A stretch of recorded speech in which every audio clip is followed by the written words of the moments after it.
Hi, Kip and Frankel. It's SK here. We are reading The Phantom Tollbooth, and we are on Chapter 10, A Colorful Symphony.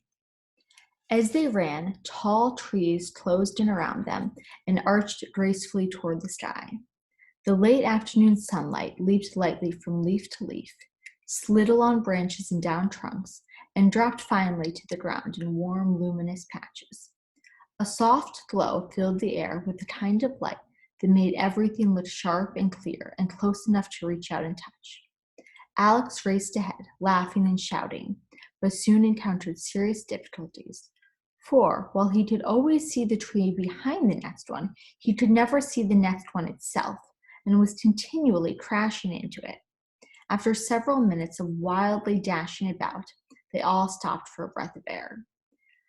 "I think we're lost," panted the humbug, collapsing into a large berry bush.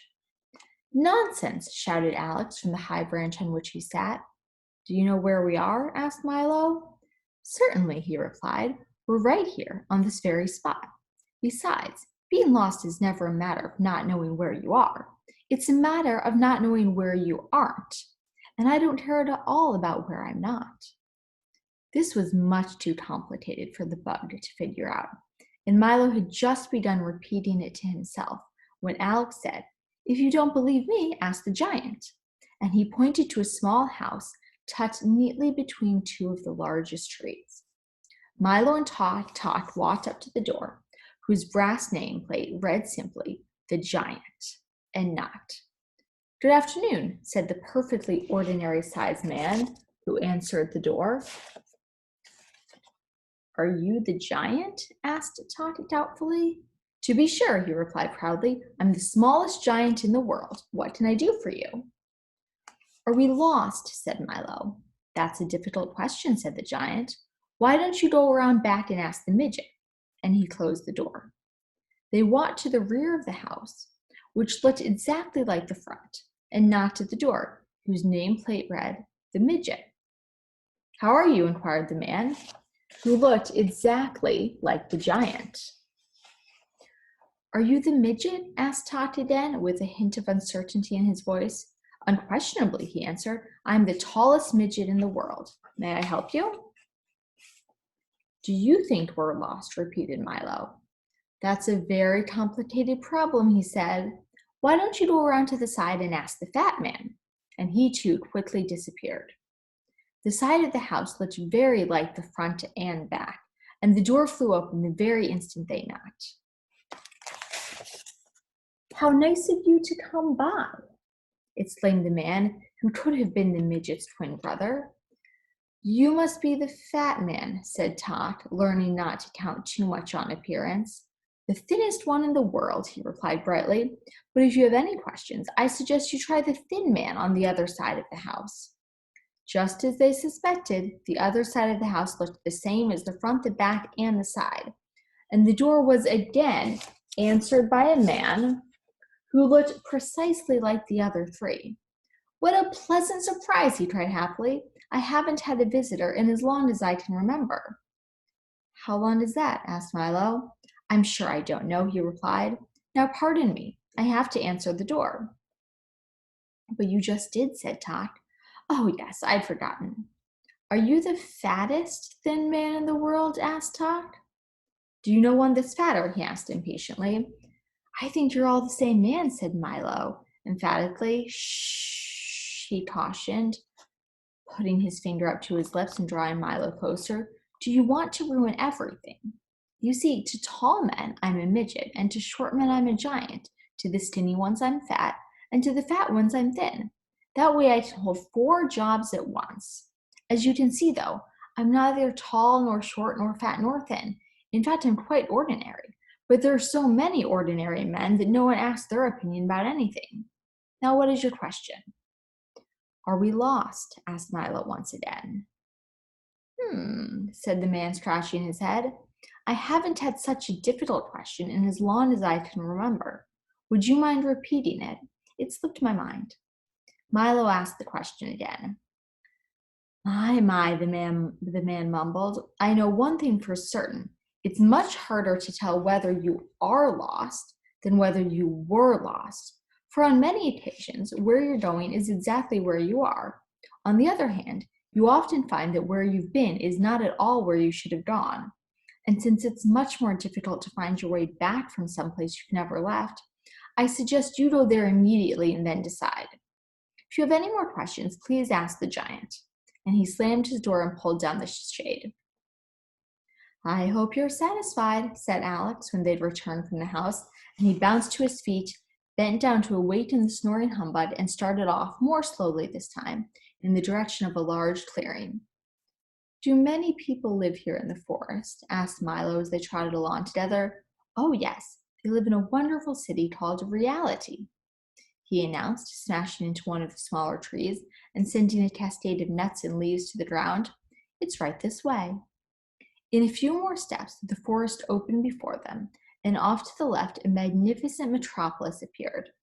The rooftops shone like mirrors, the walls glistened with thousands of precious stones, and the broad avenues were paved in silver. Is that it? Shouted Milo, running toward the shining streets. Oh no, that's only illusion, said Alex. The real city is over there. What are illusions? Milo asked, for it was the loveliest city he'd ever seen. Illusions, explained Alex, are like mirages. And then realizing that this didn't help much, he continued. And mirages are things that aren't really there, but that you can see very clearly. How can you see something that is not there? Yawned the humbug, who wasn't fully awake yet.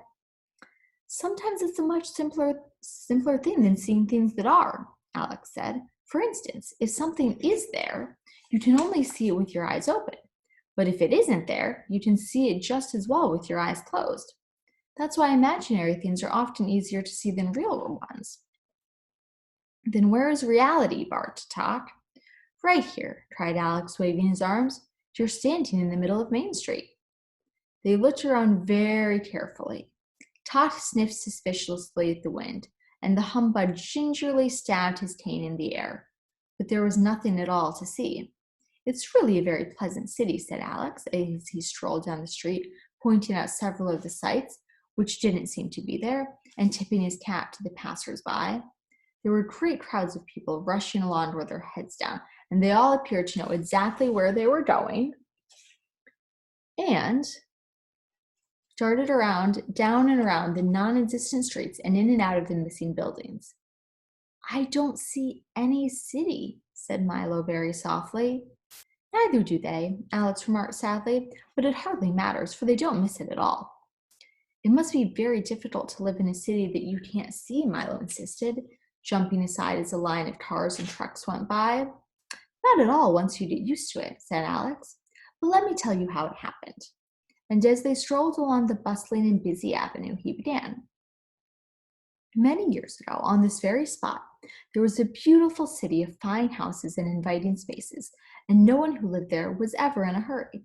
The streets were full of wonderful things to see, and the people would often stop to look at them.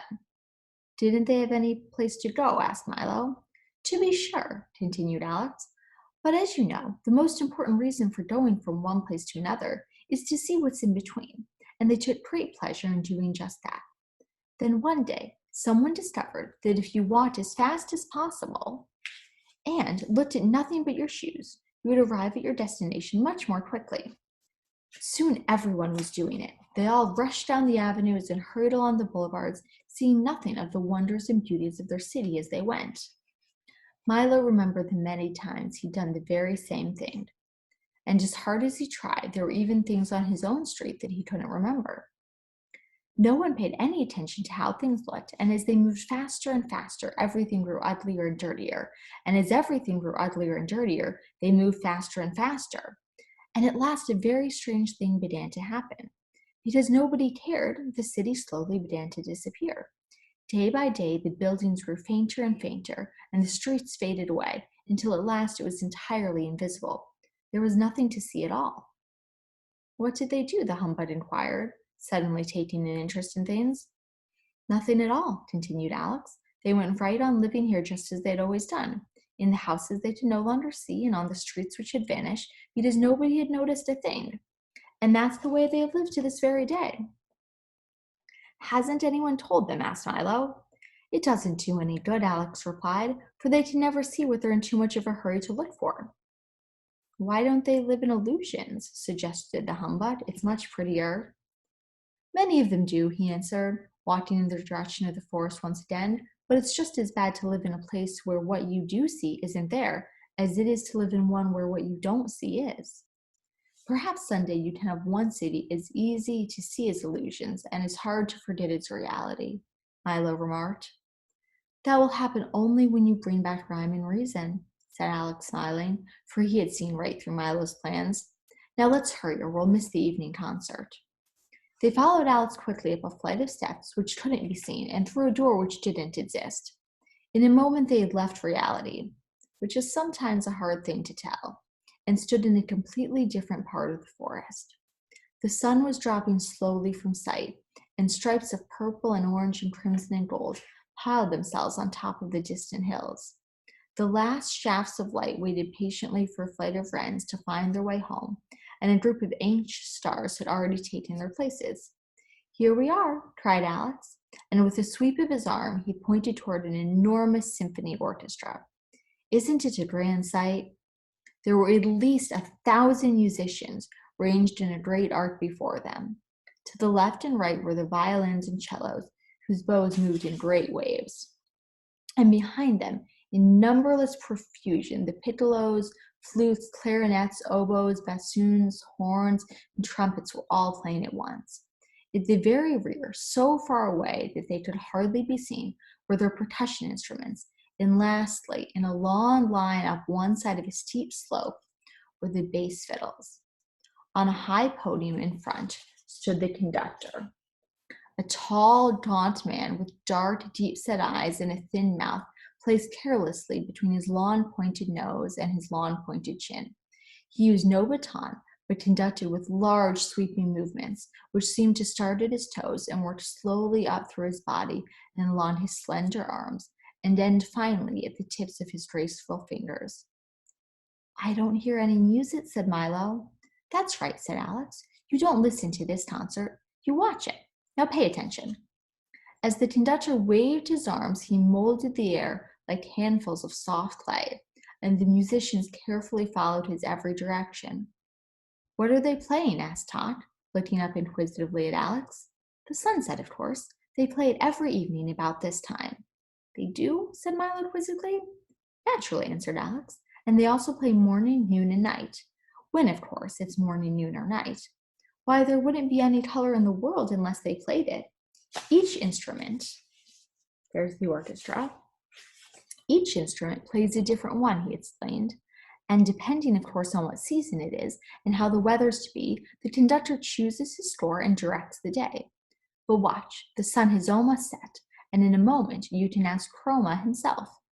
The last colors slowly faded from the western sky, and as they did, one by one the instruments stopped, until only the bass fiddles in their somber, slow movements were left to play the night, and a single set of silver bells brightened the constellations. The conductor let his arms fall limply at his sides and stood quite still as darkness claimed the forest. That was a very beautiful sunset, said Milo, walking to the podium. It should be, was the reply. We've been practicing since the world began. And, reaching down, the speaker picked Milo off the ground and set him on the music stand. I am Chroma the Great, he continued, gesturing broadly with his hands, conductor of color, maestro of pigment, and director of the entire spectrum. Do you play all day long? Asked Milo when he had introduced himself. Ah, yes, all day, every day, he sang out, then pirouetted gracefully around the platform. I rest only at night, and even then they play on. What would happen if you stopped? Asked Milo, who didn't quite believe the color happened that way. See for yourself, roared Chroma, and he raised both hands high over his head. Immediately, the instruments that were playing stopped, and at once all color vanished. The world looked like an enormous coloring book that had never been used. Everything appeared in simple black outlines, and it looked as if someone with a set of paints the size of a house and a brush as wide could stay happily occupied for years. Then Chroma lowered his arms, the instruments began again, and the color returned. You see what a dull place the world would be without color?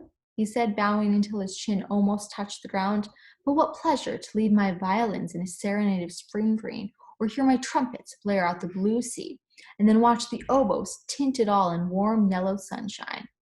And rainbows are best of all, and blazing neon signs, and taxi cabs with stripes, and the soft, muted tones of a foggy day. We play them all. As Chroma spoke, Milo sat with his eyes open wide, and Alex, Tot, and the humbug looked on in wonder. Now I really must get some sleep, Chroma yawned. We've had lightning, fireworks, and parades for the last few nights, and I've had to be up to conduct them, but tonight is sure to be quiet. Then, putting his large hand on Milo's shoulder, he said, Be a good fellow and watch my orchestra till morning, will you? And be sure to wake me at 5:23 for sunrise. Good night, good night, good night. With that, he leaped lightly from the podium, and in 3 long steps vanished into the forest. That's a good idea, said Tot, making himself comfortable in the grass as the bud grumbled himself quickly to sleep, and Alex stretched out in midair. And Milo, full of thoughts and questions, curled up on the pages of tomorrow's music and eagerly awaited the dawn. Chapter 11. Discord. One by one, the hours passed, and at exactly 5:22, by Tot's very accurate clock, Milo carefully opened one eye, and in a moment the other. Everything was still purple, dark blue, and black, yet scarcely a minute remained to the long, quiet night. He stretched lazily, rubbed his eyelids, scratched his head, and shivered once as a greeting to the early morning mist. I must wake Chroma for the sunrise, he said softly. Then he suddenly wondered what it would be like to lead the orchestra and to color the whole world himself. The idea whirled through his thoughts until he quickly decided that since it couldn't be very difficult, and since they probably all knew what to do by themselves anyway, and since it did seem a shame to wake anyone so early, and since it might be his only chance to try, and since the musicians were already poised and ready, he would, but just for a little while. And so, as everyone slept peacefully on, Milo stood on tiptoes, raised his arm slowly in front of him, and made the slightest movement possible with the index finger of his right hand. It was now 5:23 a.m. As if understanding his signal perfectly, a single piccolo played a single note, and off in the east a solitary shaft of cool lemon light flicked across the sky. Milo smiled happily, and then cautiously crooked his finger again. This time 2 more piccolos and a flute joined, and 3 more rays of light danced lightly into view. Then with both hands he made a great circular sweep in the air, and watched with delight as all the musicians began to play at once. The cellos made the hills glow red, and the leaves and grass were tipped with a soft pale green as the violins began their song. Only the bass fiddles rested as the entire orchestra washed the forest in color. Milo was overjoyed because they were all playing for him, and just the way they should. Won't Chroma be surprised, he thought, signaling the musicians to stop. I'll wake him now. But instead of stopping, they continued to play even louder than before, until each color became more brilliant than he thought possible. Milo shielded his eyes with one hand and waved the other desperately, but the colors continued to grow brighter and brighter and brighter until an even more curious thing began to happen. As Milo frantically conducted, the sky changed slowly from blue to tan and then to a rich magenta red. Flurries of light green snow began to fall, and the leaves on the trees and bushes turned a vivid orange. All the flowers suddenly appeared black. The gray rocks became a lovely soft chartreuse, and even peacefully sleeping Tot changed from brown to a magnificent ultramarine. Nothing was the color it should have been, and yet the more he tried to straighten things out, the worse they became. I wish I hadn't started, he thought unhappily. As a pale blue blackbird flew by, there doesn't seem to be any way to stop them. He tried very hard to do everything just the way Chroma had done, but nothing worked. The musicians played on faster and faster, and the purple sun raced quickly across the sky. In less than a minute, it had set once more in the west, and then, without any pause, risen again in the east. The sky was now quite yellow, and the grass a charming shade of lavender. 7 times the sun rose and almost as quickly disappeared as the colors kept changing. In just a few minutes, a whole week had gone by. At last, the exhausted Milo, afraid to call for help and on the verge of tears, dropped his hands to his sides. The orchestra stopped. The colors disappeared, and once again it was night. The time was 5:27 a.m. "Wake up, everybody! Time for the sunrise!" he shouted with relief and quickly jumped from the music stand. "What a marvelous rest," said Chroma, striding to the podium. "I feel as though I'd slept for a week. My, I see we're a little late this morning. I'll have to cut my lunch hour short by 4 minutes." He tapped for attention, and this time the dawn proceeded perfectly. "You did a fine job," he said, patting Milo on the head. "Someday I'll let you conduct the orchestra yourself." Tot wagged his tail proudly, but Milo didn't say a word, and to this day no one knows of the lost week but the few people who happened to be awake at 5:23 on that very strange morning. "We'd better be getting along," said Tot, whose alarm had begun to ring again, "for there's still a long way to go." Chroma nodded a fond goodbye as they all started back through the forest, and in honor of the visit, he made all the wildflowers bloom in a breathtaking display. "I'm sorry you can't stay any longer," said Alex sadly. "There's so much more to see in the Forest of Sight, but I suppose there's a lot to see everywhere, if only you keep your eyes open." They walked for a while, all silent in their thoughts, until they reached the car, and Alex drew a fine telescope from his shirt and handed it to Milo. "Carry this with you on your journey," he said softly, "for there is much worth noticing that often escapes the eye. Through it, you can see everything from the tender mossy sidewalk crack to the glow of the farthest star. And most important of all, you can see things as they really are, not just as they seem to be. It's my gift to you." Milo placed the telescope carefully in the glove compartment and reached up to shake Alex by the hand. Then he stepped on the starter and, with his head full of strange new thoughts, drove out the far end of the forest.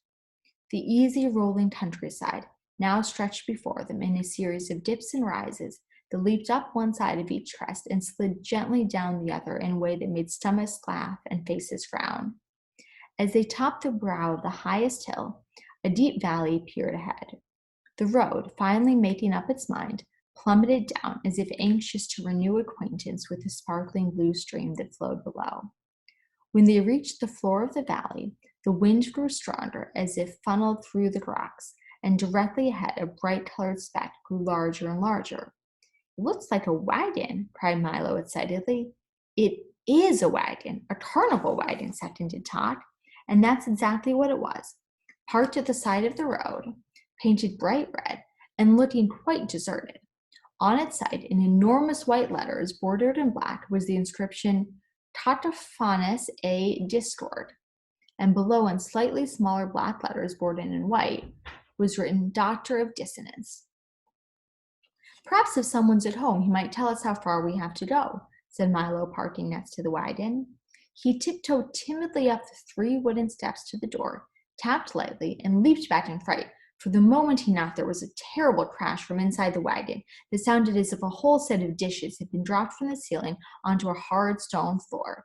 At the same time the door flew open, and from the dark interior a hoarse voice inquired, "Have you ever heard a whole set of dishes drop from the ceiling onto a hard stone floor?"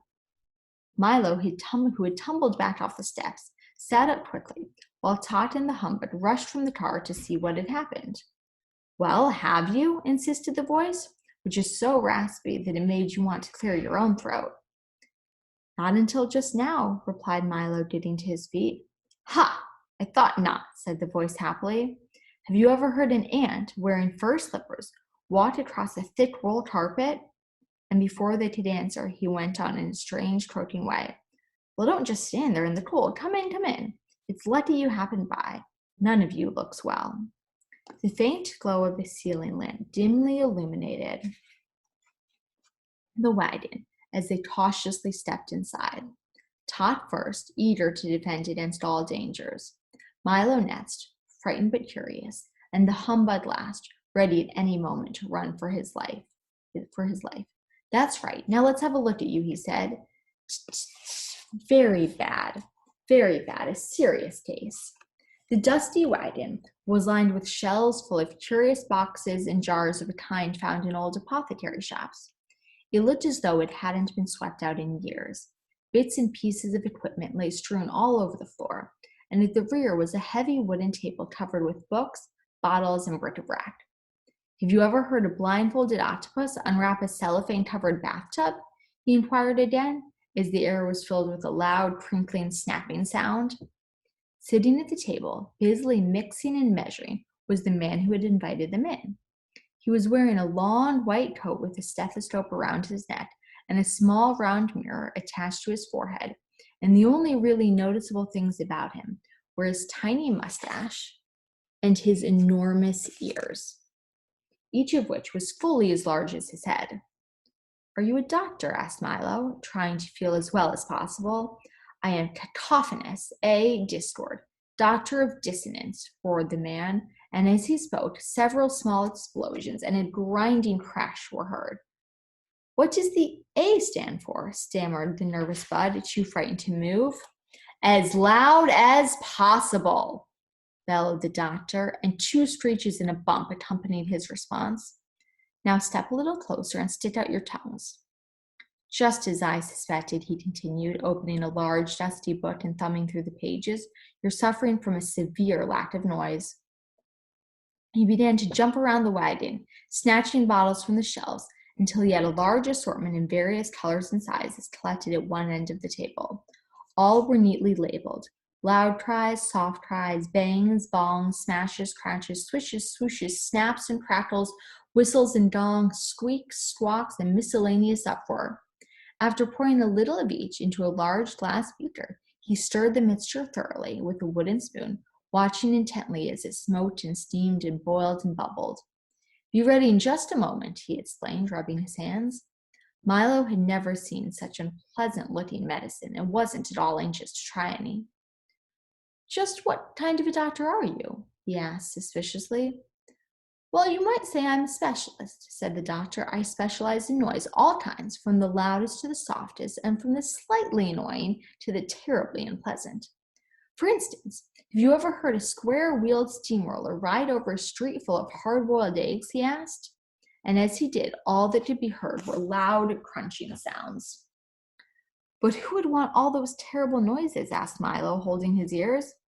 "Everybody does," said the surprised doctor. "They're very popular today. Why, I'm kept so busy I can hardly fill the orders for noise pills, racket lotion, clamor salve, and tonic. That's all people seem to want these days."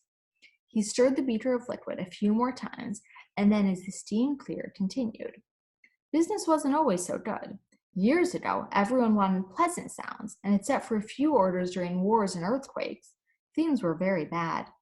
But then the big cities were built, and there was a great need for haunting horns, screeching trains, clanging bells, deafening shouts, piercing shrieks, and all the rest of those wonderfully unpleasant sounds we use so much of today. Without them, people would be very unhappy, so I make sure that they did as much as they want. Why, if you take a little of my medicine every day, you'll never have to hear a beautiful sound again. Here, try some." "If it's all the same to you, I'd rather not," said the humbug, backing away to the far corner of the wagon. "I don't want to be cured of beautiful sounds," insisted Milo. "Besides," growled Tot, who decided that he didn't much like Dr. Discord, "there is no such illness as lack of noise." "Of course not," replied the doctor, pouring himself a small glass of the liquid. "That's what makes it so difficult to cure. I only treat illnesses that don't exist. That way, if I can't cure them, there's no harm done. Just one of the precautions of the trade," he concluded. And seeing that no one was about to take his medicine, he again reached toward the shelf, removed a dark amber bottle, dusted it carefully, and placed it on the table in front of him. "Very well. If you want to go all through life suffering from noise deficiency, I'll give it all to the din for his lunch," he said, and he uncorked the bottle with a hollow-sounding pop. For a moment, everything was quiet as Milo, Tot, and the humbug looked intently at the bottle, wondering what Dr. Discord would do next. Then, very faintly at first, they heard a low rumbling that sounded miles away. It grew louder and louder and louder and closer until it became a deafening, ear-splitting roar that seemed to be coming from inside the tiny bottle. Then from the bottle A thick bluish smog spiraled to the ceiling, spread out, and gradually assumed the shape of a thick bluish smog, with hands, feet, bright yellow eyes, and a large frowning mouth. As soon as the smog had gotten completely out of the bottle, it grasped the beaker of liquid, tilted back what would have been its head if it really had one, and drank it all in 3 gulps. "Ah, that was good," he bellowed, shaking the whole wagon. "I thought you'd never let me out, terribly cramped in there." "This is my assistant, the awful Din," said Dr. Discord. "You must forgive his appearance, for he really doesn't have any." "No nurse is a good nurse," interrupted the Din. "That's why I never had one growing up." He doubled up with laughter. "I found him," continued the doctor, ignoring this outburst, "living alone and unwanted in an abandoned soda bottle. And then I brought him here," continued the exasperated Discord, "where, despite his lack of shape or features, I trained." "No nose is good nose," thundered the Din, once again as he collapsed in another fit of hysterics and clutched his sides. "I trained him as my assistant in the business of concocting and dispensing noise," finished the doctor, mopping his brow with a handkerchief. "No noise is good noise," exclaimed the humbug, happily trying to catch the spirit of things. "That's not funny at all," sobbed the Din, who went to a corner and sulked. "What is a din?" asked Milo when he had recovered from the shock of seeing him appear. "You mean you've never met the awful Din before?" said Dr. Discord in a surprised tone. "Why, I thought everyone had. When you're playing in your room and making a great amount of noise, what do they tell you to stop?" "That awful Din," admitted Milo. "When the neighbors are playing their radio too loud late at night, what do you wish they'd turn down?" "That awful Din," answered Tot. "When the street on your block is being repaired and the drills are working all day, what does everyone complain of?" "The dreadful row," volunteered the humbug brightly. "The dreadful raw," cried the anguished Din, "was my grandfather. He perished in the great silence epidemic of 1712. Milo felt so sorry for the unhappy Din that he gave him his handkerchief, which was immediately covered in bluish, smoggy tears. "Thank you," groaned the Din. "That's very kind, but I certainly can't understand why you don't like noise," he said. "Why, I heard an explosion last week that was so lovely I cried for 2 days." The very thought of it upset him so much that he began to sob all over again in a way that sounded almost exactly like a handful of fingernails being scratched across a mile-long blackboard. He buried his head in the doctor's lap. "He's very sensitive, isn't he?" asked Milo, trying to comfort the emotional Din. "It's true," agreed Dr. Discord, "but he's right, you know, for noise is the most valuable thing in the world." "Tindazaz says the words are," said Milo. "Nonsense," the doctor roared. "Why, when a baby wants food, how does he ask?"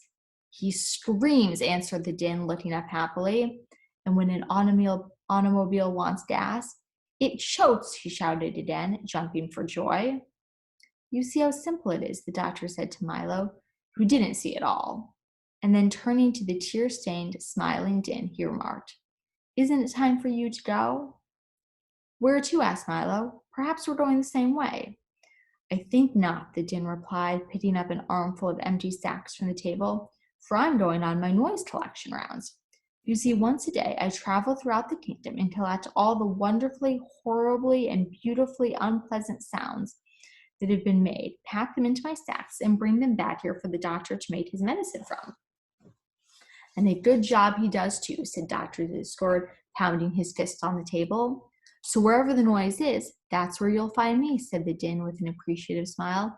"And I must hurry along, for I understand that today there's to be a screech, several loud crashes, and a bit of pandemonium." "And in which direction are you going?" asked the doctor, mixing another brew. "To Digitopolis," replied Milo. "How unfortunate," he said as the Din shuffled toward the door. "How very unfortunate, for then you must pass through the Valley of Sound." "Is that bad?" asked the perpetually worried humbug. The Din paused in the doorway with a look of extreme horror on his almost featureless face, and the doctor shuddered in a way that sounded very much like a fast-moving freight train being derailed into a mountain of custard. "Well, you might ask, for you will find out soon enough," was all he would say as he sadly bade them farewell, and the Din galloped off on his rounds. Chapter 12, The Silent Valley. How agreeable and pleasant this valley is, thought Milo, as once again they bounced along the highway, with the humbug humming snatches of old songs to his own vast amusement, and Tot sniffing contentedly at the wind. I really can't see what Dr. Discord was so concerned about. There certainly couldn't be anything unpleasant along this road. And just as the thought crossed his mind, they passed through a heavy stone gateway, and everything was very different. At first, it was difficult to tell just what had changed. It all looked the same, and it all smelled the same, but for some reason, nothing sounded the same. I wonder what's happened, said Milo. At least that's what he tried to say, for although his lips moved, not a sound came from his mouth. And suddenly he realized what it was, for Tot was no longer ticking, and the humbug, although happily singing, was doing so in complete silence. The wind no longer rustled the leaves, the car no longer squeaked, and the insects no longer buzzed in the fields. Not the slightest thing could be heard, and it felt as if, in some mysterious way, a switch had been thrown and all the sound in the world had been turned off at the same instant. The humbug, suddenly realizing what had happened, leapt to his feet in terror, and Tot worriedly checked to see if he was still keeping time. It was certainly a strange feeling to know that no matter how loudly or softly you chatted or rattled or bumped, it all came out the same way. Nothing. How dreadful, thought Milo as he slowed down the car.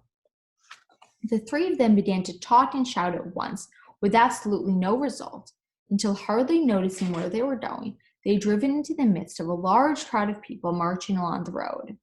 Some of them were singing at the tops of their non-existent voices, and the others were carrying large signs which proclaimed, "Down with silence! All quiet is no diet! More sound for all!" An enormous banner simply stated simply, "Hear, hear." Except for these and the big brass cannon being pulled along behind, they all looked very much like the residents of any other small valley to which you've never been.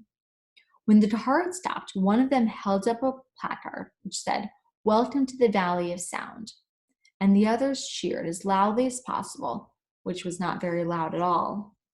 "Have you come to help us?" asked another, stepping forward with his question. "Please," added a third. Milo tried desperately to say who he was and where he was going, but to no avail. As he did, 4 more signs announced, "Look carefully, and we will tell you of our terrible misfortune."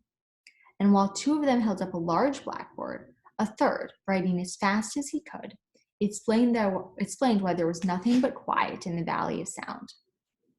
"At a place in the valley not far from here," he began, "where the echoes used to gather and the winds came to rest, there is a great stone fortress, and in it lives the Sound Keeper, who rules this land.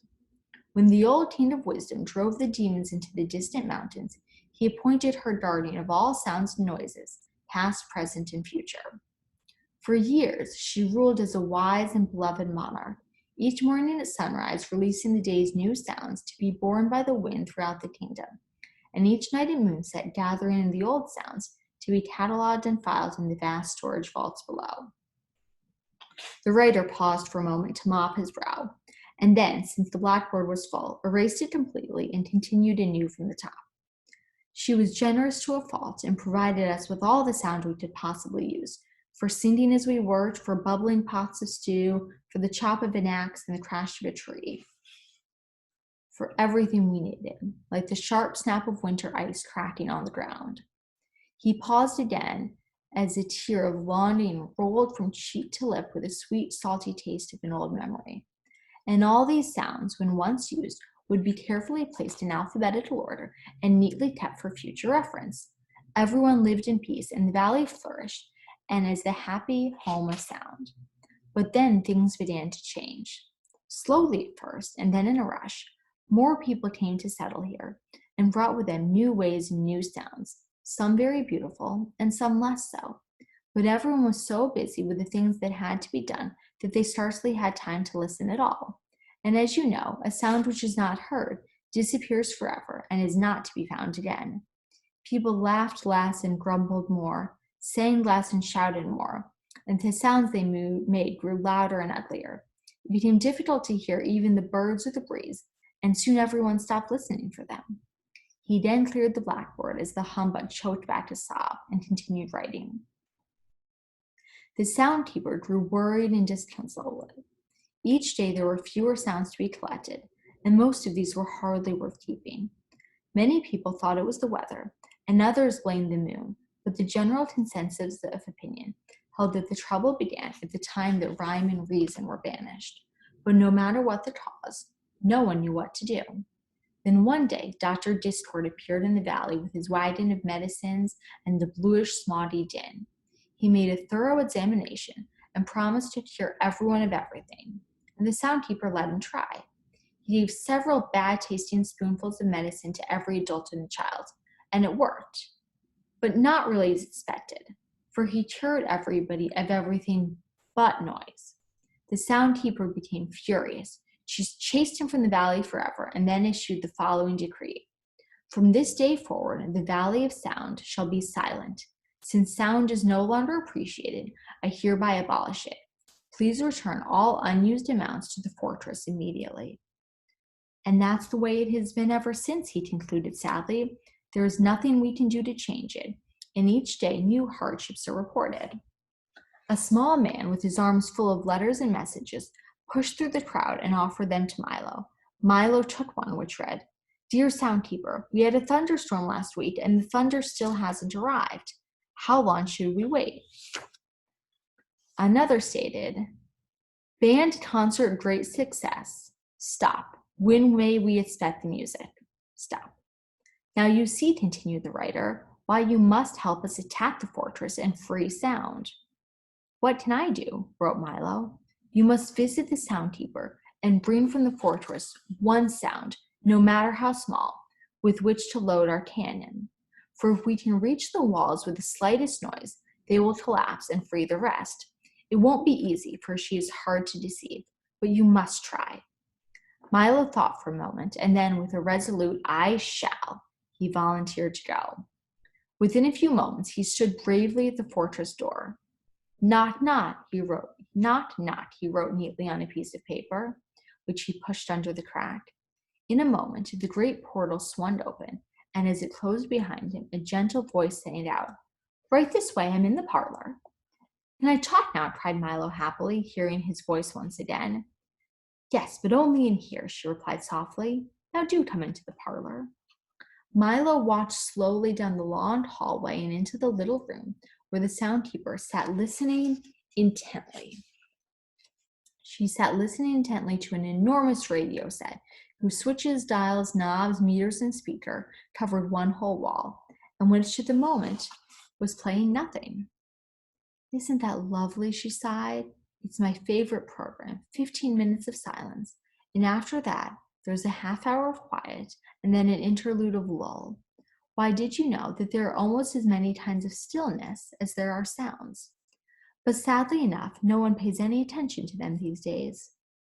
Have you ever heard the wonderful silence just before the dawn? She inquired, or the quiet and calm just as the storm ends?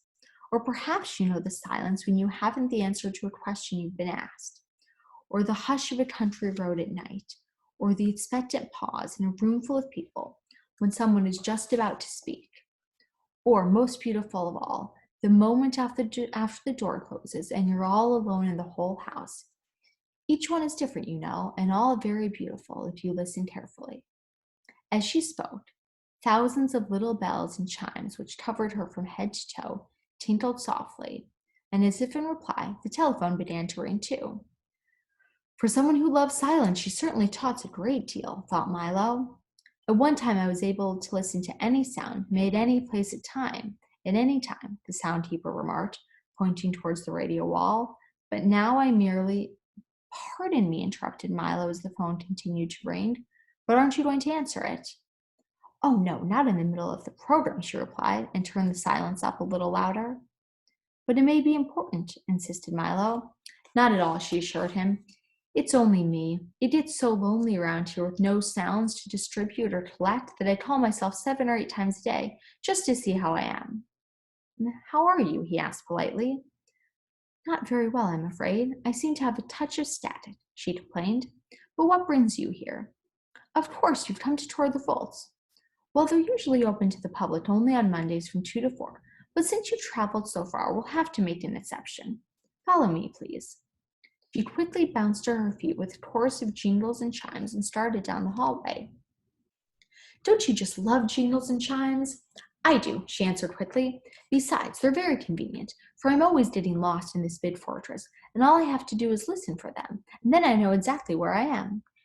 They entered a tiny cage-like elevator and traveled down for fully 3/4 of a minute, stopping finally in an immense vault whose long lines of file drawers and storage bin stretched in all directions from where here began to where there ended, and from floor to ceiling.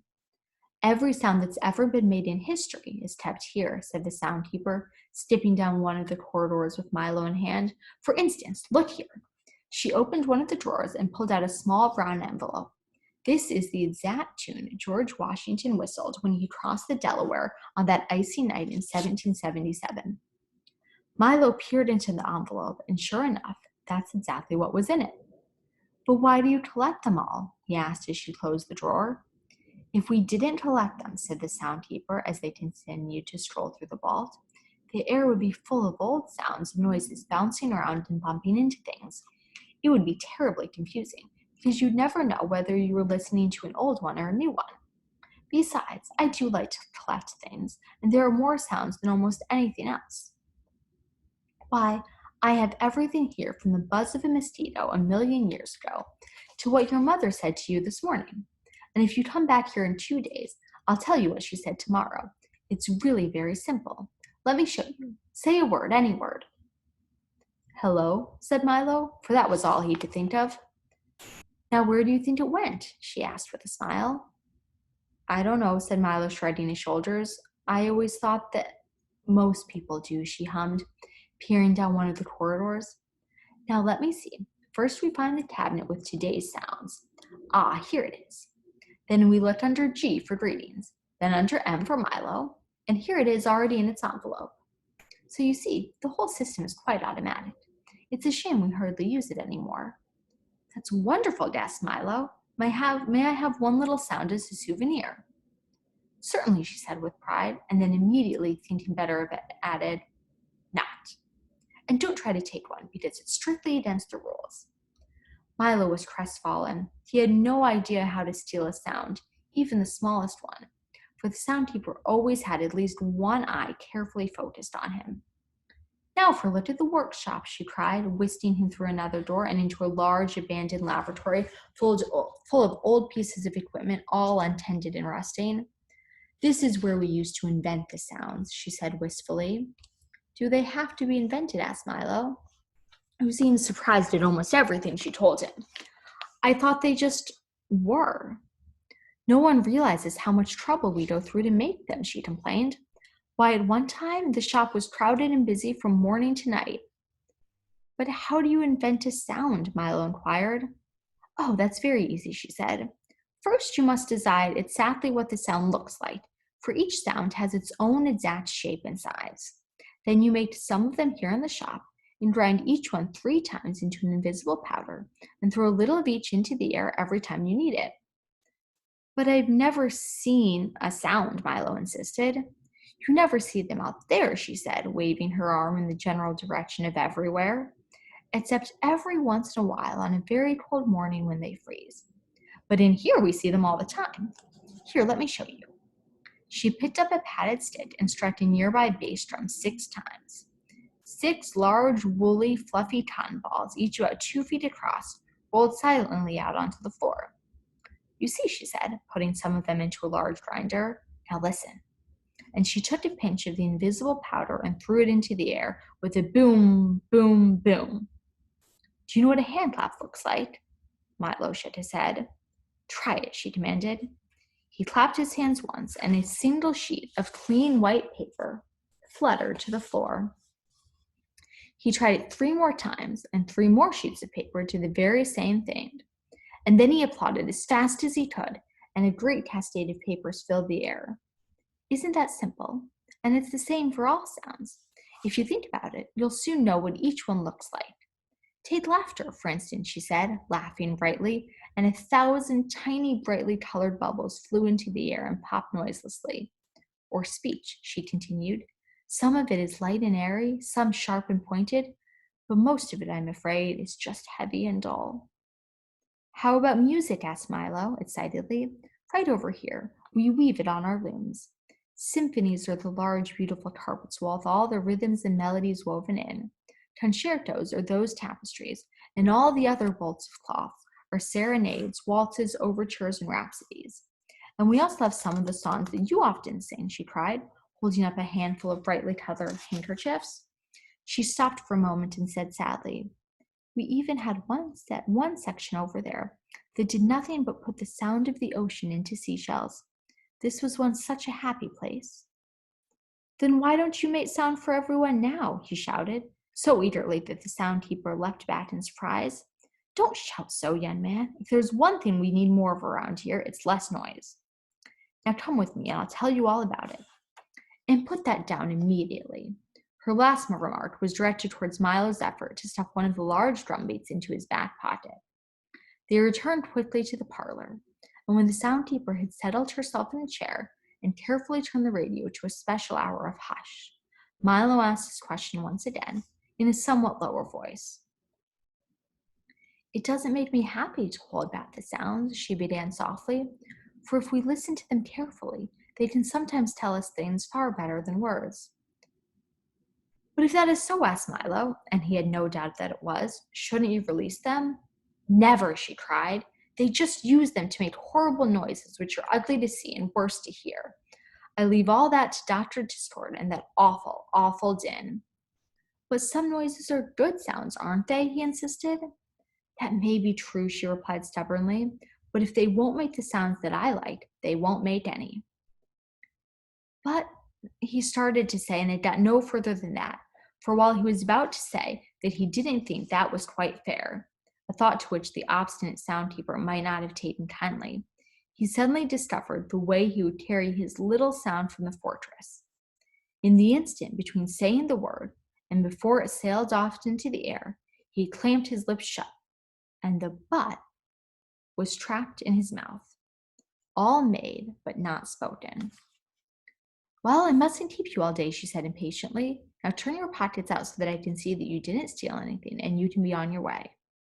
When he had satisfied the soundkeeper, he nodded his farewell, for it would have been most impractical to say thank you or good afternoon with a word caught in his mouth, and he raced out the door. And that is the end of chapter 12. We will pick up again with chapter 13.